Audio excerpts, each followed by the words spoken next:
آدم انبئہم باسمائہم، اللہ نے فرمایا کہ آدم ان کو بتاؤ ان کے نام۔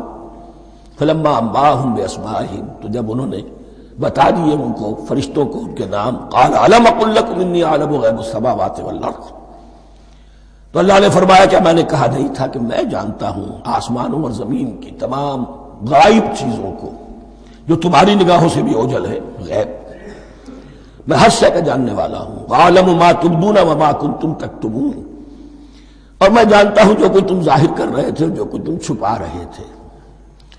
چھپانے میں محسوس ہوتا ہے کہ ان کی خواہش یہ تھی کہ خلافت ہمیں ملے، ہم خدام ادب ہیں، ہر وقت تسبیح و تحمید اور تقدیس میں مصروف ہیں، جو حکم ملتا ہے بجا لاتے ہیں، تو یہ خلافت کسی اور مخلوق کو کیوں ملے؟ یہاں صرف یہ اور بتا دوں کہ یہ چونکہ اب ایک تیسری مخلوق کا ذکر بھی بعد میں آئے گا، 3 صاحب تشخص مخلوقات ہیں اللہ کی، صاحب تشخص، صاحب شعور، جن میں میں کا شعور ہے، انا، میں۔ ایک ملائکہ ہے، ان کی تخلیق نور سے ہوئی ہے۔ ایک انسان ہے جن کی تخلیق گارے سے ہوئی ہے۔ ایک جنات ہیں جن کی تخلیق آگ سے ہوئی ہے۔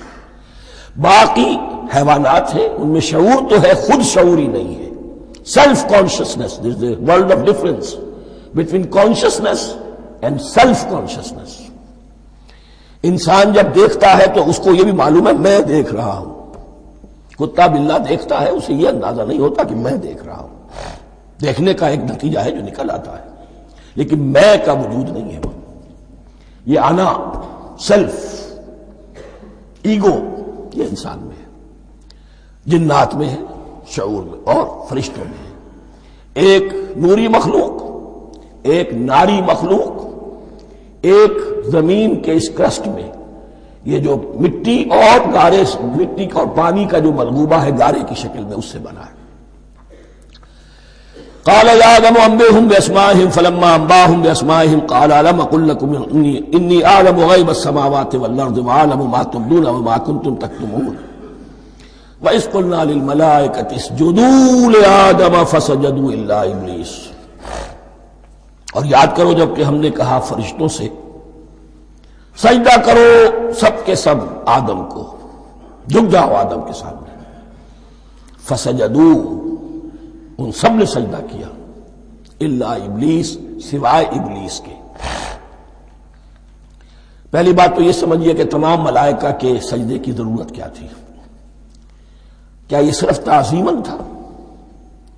اور تعظیماً اگر تھا تو کیا آدم خاکی کی تعظیم تھی یا کسی اور شے کی تعظیم تھی؟ مکی صورتوں میں یہ بات 2 جگہ واضح کی گئی ہے۔ فَإِذَا سَوَّيْتُهُ وَنَفَخْتُ فِيهِ مِن رُوحِي فَقَعُوا لَهُ سَاجِدِينَ، جب میں اس آدم کی تخلیق مکمل کر لوں اور اس میں اپنی روح میں سے پھونک دوں، تب گر پڑنا اس کے سامنے سجدے میں۔ تعظیم اگر ہے تو آدم خاکی کی نہیں ہے، اس کے اندر جو ڈیوائن ایلیمنٹ ہے، جو ڈیوائن سپارک ہے، جو روح ربانی ہے، میری روح، اس کی ہے۔ اور نمبر 2، اس کی حکمت کیا ہے، علت کیا ہے، غرض و غائب کیا ہے؟ جیسا کہ میں نے عرض کیا، اس کائنات کی اس حکومت کے کارندے تو وہ ہیں۔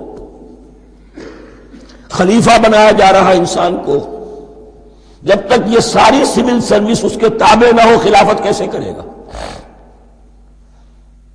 دیکھیے میں جانا چاہتا ہوں، چوری کرنے کے لیے جانا چاہتا ہوں، راستے میں کتنے فیکٹرز ہوں گے، کتنے فزیکل فینومینا ہوں گے۔ میں چلنا چاہتا ہوں، میں زمین کو دھکیلتا ہوں، زمین مجھے دھکیلتی ہے، زمین مجھے نہ دھکیلے تو میں کیسے چلوں گا؟ یہ پوری کائنات جو ہے، یہ جب ہم کو ارادہ کرتے ہیں اور کوئی فیل کرتے ہیں تو اس فیل کے پورے ہونے میں، اس کے ظہور میں نہ معلوم کون کون سے ایلیمنٹس ہیں، کون کون سی فورسز آف دی نیچر ہیں جو ہمارے ساتھ موافقت کرتی ہے تو ہم وہ کام کر سکتے ہیں۔ اور ان سب پر فرشتے مامور ہیں، ہر ایک کی اپنی ڈومین ہے۔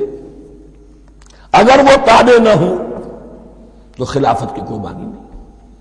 خلافت دی گئی ہے، یہ ادھر جانا چاہتا ہے جانے دو، یہ نماز کے لیے مسجد میں جانا چاہتا ہے، جانے دو. یہ چوری کے لیے نکلا ہے، نکلنے دو. اس لیے کہ اس کو جو اختیار دیا گیا ہے، اس کے اختیار کے استعمال میں یہ تمام جو قوتیں ہیں وہ اس کے ساتھ موافقت کرتی ہیں، تب اس کا کوئی ارادہ، وہ اچھا ہو یا برا، وہ پایہ تکمیل کو پہنچ سکتا ہے. یہ گویا کہ سبارڈینیشن اس کے لیے سمبل کہ تمام فرشتوں کو جھکا دیا گیا. البتہ اس آیت میں ایک مغالطہ پیدا ہوتا ہے، الا ابلیس، سوائے ابلیس کے. مغالطہ یہ پیدا ہوتا ہے کہ شاید وہ بھی فرشتہ تھا، اس لیے کہ حکم تو فرشتوں کو دیا گیا تھا. پھر نوٹ کیجئے اس سے پہلے، بہت پہلے سورہ کہف نازل ہو چکی ہے، اور سورہ کہف میں فرما دیا گیا ہے کان من الجن ففسق عن امر ربی، وہ جن تھا بس اس نے سرکشی کی اپنے رب کے حکم سے. فرشتے کی شان یہ نہیں ہے، وہ اللہ کے کسی حکم کی سرتابی نہیں کرتا. لا یعصون اللہ ما امرہم ویفعلون ما یؤمرون، وہ اللہ کے کسی حکم کی نافرمانی نہیں کرتے اور جو حکم ملتا ہے بجا لاتے. یہ جنات کے اندر اختیار تھا جیسے اختیار انسانوں کو دیا گیا ہے. جنات میں نیک بھی ہیں، بد بھی ہیں، اعلیٰ بھی ہیں، ادنا بھی ہیں، جیسے انسانوں میں. لیکن یہ عزازیل جو جن تھا، علم اور عبادت دونوں کے اعتبار سے بہت بلند ہو گیا تھا، اور یہ فرشتوں کا یوں سمجھیے کہ ہم نشین، فرشتوں کے ساتھ اس طور سے شامل. جیسے بہت سے انسان بھی اگر اپنی بندگی میں، زہد میں، عبادت میں، نیکی میں ترقی کریں تو ان کا ملائے اعلیٰ کے ساتھ، عالم ارواح کے ساتھ، عالم ملائکہ کے ساتھ ایک رابطہ قائم ہوتا ہے. اسی طریقے سے وہ جو عزازیل تھا جن ہونے کے باوجود اپنی نیکی، عبادت، پارسائی اور اپنے علم میں فرشتوں سے بہت آگے تھا، اس لیے معلم الملکوت کی شکل اختیار کر چکا تھا. اس کو اپنی زوم تھا. یہ بات جیسا کہ میں نے عرض کیا 7 مرتبہ قرآن میں یہ بات آئی ہے، قصہ ابلیس و آدم، کہ فرشتوں کو حکم ہوا کہ سجدہ کرو، سب جھک گئے، ابلیس نے سجدے سے انکار کر دی 7 مرتبہ. یہ 7ویں مرتبہ ہے جو ہم پڑھ رہے ہیں. مصحف میں پہلی مرتبہ آ رہا ہے، ترتیب نزول میں 7ویں مرتبہ آ رہا ہے. یہ آدم و ابلیس کا قصہ اس سے آگے سورہ اعراف میں آئے گا، پھر سورہ ہجر میں آئے گا، سورہ بنی اسرائیل میں آئے گا، سورہ کہف میں آئے گا، سورہ طٰہٰ میں آئے گا، سورہ صاد میں آئے گا. 6 مرتبہ مکی قرآن میں، 1 مرتبہ یہاں. تو یہاں اشارہ نہیں کیا، اس لیے مغالطہ ہو سکتا ہے. لیکن یہ کہ سورہ کہف میں آپ کو بتا چکا ہوں کان من الجن ففسق عن امر ربی، اس نے اپنے رب کے حکم سے سرتابی کی. نام اس کا عزازیل تھا. ابلیس اس کا صفاتی نام ہے اب، اس لیے کہ اب لسیبلسوں کے معنی ہوتے ہیں مایوس ہو جانا. یہ اللہ کی رحمت سے بالکل مایوس ہے، اور مایوس جو ہو جائے وہ شیطان ہو جاتا ہے. اب میرا تو چھٹکارا نہیں ہے، جتنوں کو برباد کر سکوں کروں، میری تو عاقبت خراب ہو چکی ہے، جتنوں کو اپنے ساتھ، ہم تو ڈوبے ہیں سنم، تم کو بھی لے ڈوبیں گے. اب وہ شیطان اس معنی میں کہ انسان کی عداوت اس کی گھٹی میں پڑ گئی.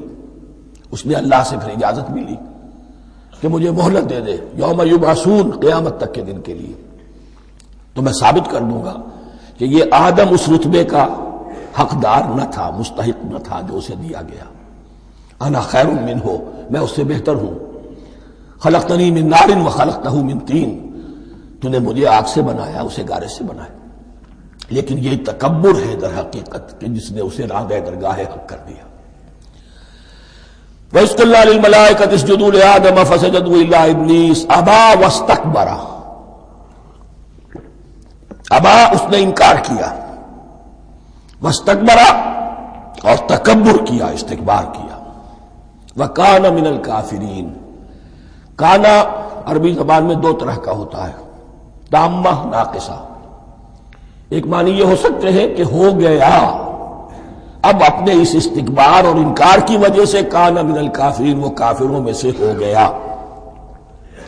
ایک کانا تامہ ہوتا تھا ہی کافروں میں سے، یعنی اس کے اندر سرکشی چھپی ہوئی تھی، اب ظاہر ہو گئی. یہ معاملہ ہوتا ہے کسی شخص کی بدنیت ہی اس کے اوپر پردے پڑے رہتے ہیں نیکی کے، زہد کے، کسی خاص وقت میں آ کر وہ ننگا ہو جاتا ہے، اور جو اس کے اندر تھا اصل اس کی حقیقت وہ سامنے آ جاتی ہے۔ اس کا امکان ہے، تو دونوں معنی اس کے ہو سکتے ہیں۔ وَقُلْنَا يَا آدَمُ اسْكُنْ أَنْتَ وَزَوْجُكَ